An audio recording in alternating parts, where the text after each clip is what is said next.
He has been a Toastmaster for over 2 years. He is working on his Advanced Communicator module. Project number 5, the Persuasive Leader. This is his final project for Advanced Communicator level. His speech title is Life Goals. Tony.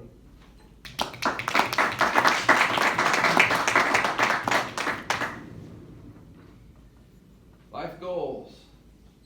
Who in here, raise your hand if you set goals for yourself? Over half the room. It's not really what I'm going to talk about tonight, but I'm going to talk about it a little bit. I'm going to segue into something else. So I'll give you one example of what I would consider a life goal. Saving for retirement, right? You don't want to be living off only Social Security if you can help it. Somebody else give me another life goal that you would consider a life goal. Anybody? Saving for college. Learning to play music. Okay. That was one of my goals. Colin, you got to have one. Becoming a CEO. So your ambition for what you want to do with your career. Right. Those are all great goals. The problem is kind of boring.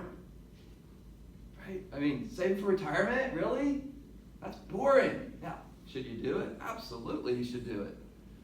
Saving for college, getting an MBA so you can get a better job. Great goals, but they're really, really kind of boring.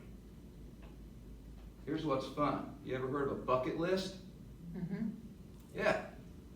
So here's my story. I've had life goals my whole life, but I've never had a bucket list. And recently I had this opportunity. You're going to be like, how did that come from this? I had an opportunity to buy a Jeep Wrangler.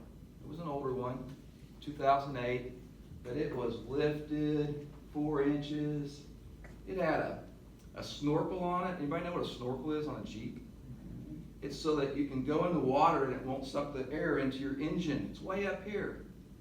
You don't really want to take it underwater, but you can if you wanted to. It had big 35-inch tires, all-terrain. And I thought, that would be so fun. But my original plan was, I knew I could get a good deal, and I thought, I'm just going to flip it and make a profit. But then I got to thinking, wait a minute. It's springtime. Summer's coming up. Jeeps are fun in the summer. I thought, how can I have fun with this Jeep before I sell it? So I got to thinking, well, there's places you can go around here. You can go up to Disney, up by Grand Lake, and you can go to rocks and trails, and there's a place down in Muskogee you can do that. I've been there before.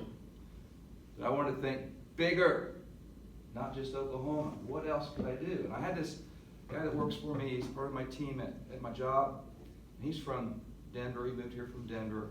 He's originally from Muskogee, but he lived in Colorado for several years. He says, man, everybody owns Jeeps out there. They go to trails and have fun.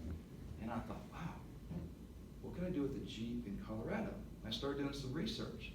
And I found out there's lots of places you can go, but one in particular I landed on was this place in Colorado where there's a bunch of old mining trails that go up in the mountains when they used to mine for gold and silver up there. And I mean, you can get up there and see scenery that you've never seen before. And it's a very popular place to take four-wheel vehicles like Jeeps.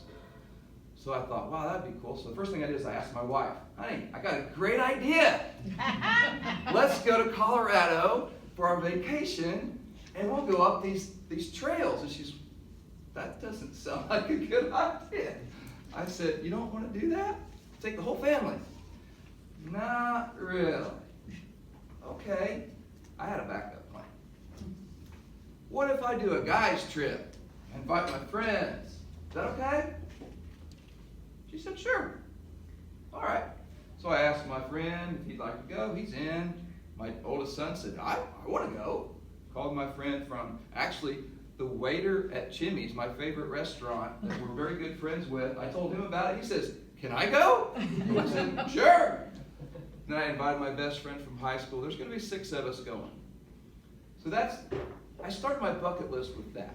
And I started imagining all the things that we can do. I rented a B&B for the week so that we're not in hotel rooms. We could just kind of hang out when we're not going out there and doing the Jeep thing. And we may not do that every day, but it's certainly the theme of our trip.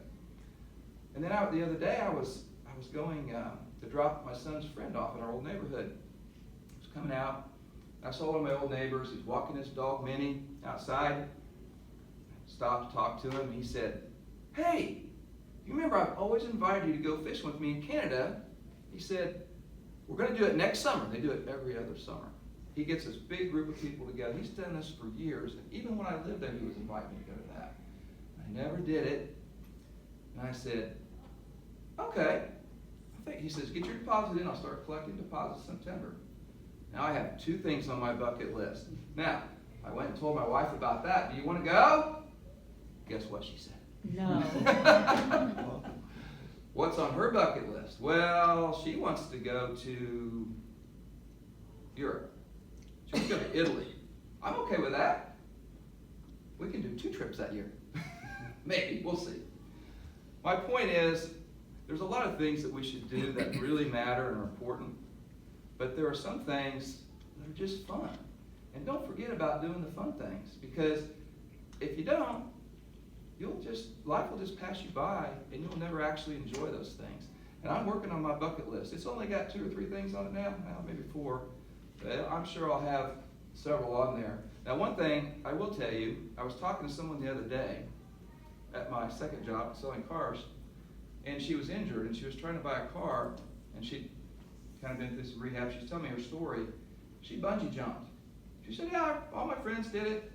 Guess what? It didn't go so well for her. Something happened and it didn't go all the way down, and it jerked her neck, and she's got injuries for life probably. So I don't recommend bungee jumping. If you want to, that's fine. And I'm sure 99.9% of the people do it and they're just fine, but boy, that taught me a lesson. That's not on my bucket list. Mr. Toastmaster.